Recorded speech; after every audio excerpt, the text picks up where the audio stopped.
Hey everybody, you're on the GeekBox YouTube channel. Today I will tell you how to enable HDMI ARC on Samsung TV. Let's go. Step 1.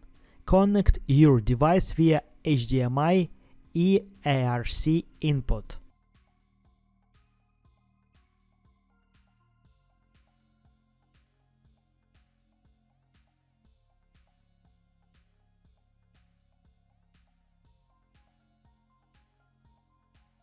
Open Settings, All Settings,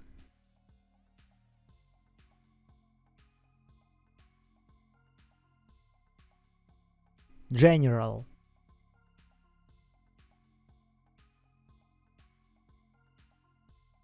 External Device Manager,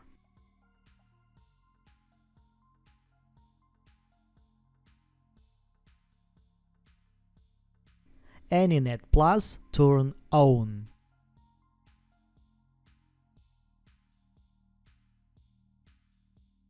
That's it. Now you know how to enable HDMI ARC on Samsung TV. Thanks for watching. Please like and subscribe to the channel.